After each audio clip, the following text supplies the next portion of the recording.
First semester का medical law and ethics का topic है माल प्रैक्टिस एंड नेग्लिजेंस। ये टॉपिक बहुत ही इंपॉर्टेंट है क्योंकि वो काफ़ी ज़्यादा एग्जाम में पूछा जाता है। तो हमने इसकी पीडीएफ जो नोट्स हैं वो आपको बीमलेस एजुकेशन पॉइंट हमारा टेलीग्राम चैनल है, नहीं ज्वाइन किए हैं तो ज्वाइन कर लीजिए, वहाँ पर प्रोवाइड करा दिया है इसका नोट्स। अब यहाँ पर मैं केवल बताने वाला हूँ कि माल प्रैक्टिस एंड नेग्लिजेंस का मतलब क्या होता है। यहाँ पर मैं आपको दिखाऊँगा कि माल प्रैक्टिस नेग्लिजेंस क्या होता है। यहाँ पर लिखा भी है, कॉमन एग्जाम्पल्स भी मैंने हर चीज़ यहाँ पर दिया हुआ है। तो सबसे पहले जानते हैं कि माल प्रैक्टिस एंड नेग्लिजेंस होता क्या। देखिए माल प्रैक्टिस देखिए कोई जो लेबोरेटरी स्टाफ होता है या डॉक्टर नर्स या कुछ भी होता है जो मेडिकल फील्ड में होता है, वो अपनी पढ़ाई को पूरी नहीं करता है या फिर कुछ सीखता नहीं है, ऐसे ही क्या करने लगता है, काम करने लगता है, वर्क करने। मतलब ये एक प्रोफेशनल कोर्स है, तो आपको अपने प्रोफेशन का गलत फ़ायदा नहीं उठाना है। जो भी आपने पढ़ा है सही से प्रोसीजर करिए, जो आपने जैसा प्रोसीजर पढ़ा है वैसा आपको फॉलो करना है।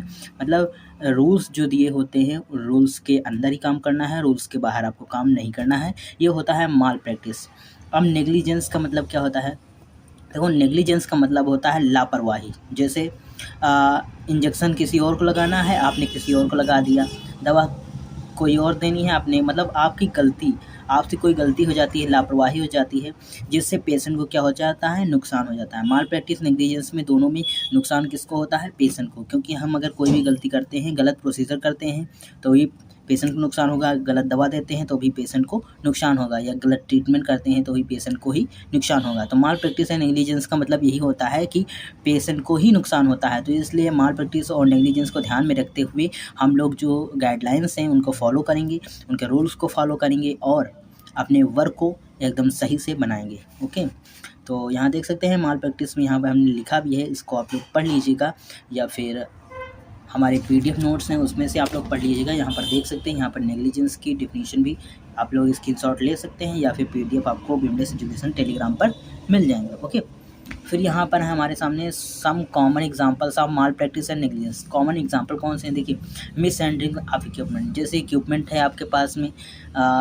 प्रोसीजर करने का जो भी इक्विपमेंट है उनको आप क्लीन नहीं करते हैं, या मिस हैंडलिंग मतलब हैंडल करना आपको नहीं आता, जैसे आपने उसका प्रॉपर क्लीन नहीं किया है, कैलिब्रेट नहीं किया, मशीन जो आपकी हैं उनको कैलिब्रेट नहीं करेंगे तो अच्छे से रिज़ल्ट वो मशीन नहीं दे पाएंगी। यही होता है मिस हैंडलिंग ऑफ इक्विपमेंट।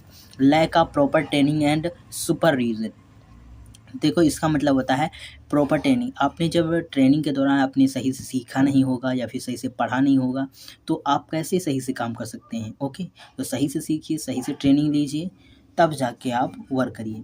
फिर वो failure to adhere to safety protocols, और जो भी सेफ्टी प्रोटोकॉल्स दिए जाते हैं उनके अंदर ही आपको काम करना है, और हमेशा पेशेंट को एक्यूरेट और रिलायबल रिज़ल्ट ही देना है। ओके, कोई भी फेल रिज़ल्ट नहीं देना है, और सेफ्टी बहुत ध्यान में रखनी है। ओके, फिर इसी के साथ में चौथा सम कॉमन एग्जांपल है मेडिकल लेबोरेटरी एरर्स। अब मेडिकल लैब में कौन कौन से एरर्स हो सकते हैं, तो मैंने इसको 3 फेज़ में डिवाइड किया है। एक प्रे एनालिटिकल, और दूसरा होगा एनालिटिकल, और तीसरा होगा पोस्ट एनालिटिकल। तो ये फेज क्या होते हैं, इनकी एक अलग से वीडियो लाऊंगा, लेकिन यहाँ पर हम थोड़ा सा आपको बता देते हैं कि प्रे एनालिटिकल क्या होता है, एनालिटिकल क्या होता है और पोस्ट एनालिटिकल क्या होता है। देखो प्रे एनालिटिकल में क्या होता है कि सबसे ज़्यादा एरर्स इसी में होते हैं। कैसे, देखो सबसे प्रे एनालिटिकल में वो प्रोसीजर होता है, मतलब सैंपल कलेक्शन का जो भी प्रोसीजर होता है, मतलब सैंपल कलेक्शन जब आप करते हैं तो जितना भी उसके अंडर में आता है, पेशेंट को प्रिपेयर करना, वो वायर सब लेबलिंग वोबलिंग जितना कुछ होता है वो सब आता है प्रे एनालिटिकल में। प्रे एनालिटिकल में अगर आपको गलती हो जाती है तो जितना भी आप प्रोसीजर आगे करेंगे सब में गलती होती चली जाएगी, क्योंकि आपने पहले ही गलत कर दिया। मान लीजिए किसी पेशेंट का दूसरा नाम लिख दिया, या दूसरा पेशेंट का सैंपल जैसे कि लेना है आपको ईडीटीए में, आपने रेड वायल में ले लिया, या तो ये होते हैं प्रे एनालिटिकल के एरर्स। ये सारे एरर्स हैं, एरर्स को आप लोग पढ़ लीजिएगा, हमने पीडीएफ दे दिया वहाँ से पढ़ लीजिएगा। फिर है एनालिटिकल फेज़। एनालिटिकल फेज़ ये जो प्रिपरेशन का पेज होता है, जो हमारा सैंपल कलेक्ट हो चुका है अब लैब में प्रोसेसिंग के लिए जाएगा, तो वहाँ पे हमने गलत प्रोसीजर से अगर उसे प्रोसीड कर दिया तो गलत रिजल्ट आएगा। तो ये हमारा बताता है एनालिटिकल फेज़। ओके, तो हमारे कौन से एरर हो गए हैं, प्री एनालिटिकल और एनालिटिकल। ओके, अब देखते हैं पोस्ट एनालिटिकल फेज़। इसमें क्या होता है, जब आपका रिज़ल्ट आ जाता है। मान लिया आपका रिज़ल्ट आ गया, आपने प्रोसेस किया, रिज़ल्ट आ गया।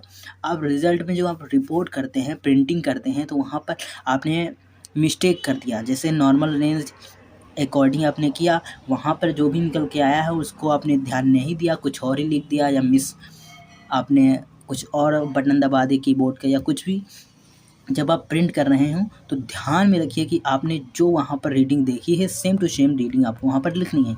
तो ये होता है पोस्ट एनालिटिकल फेज़। ये पोस्ट जब हमारा रिज़ल्ट डिस्पोज़ हो जाता है तब आपको ये एरर्स ध्यान में रखने हैं। ओके, तो यही थे हमारे 3 एरर्स और आज का हमारा टॉपिक था माल प्रैक्टिस एंड नेग्लिजेंस। समझ में आया हो तो लाइक कीजिएगा, सब्सक्राइब कीजिएगा और अपने दोस्तों के साथ में भी शेयर कीजिएगा। Thank you.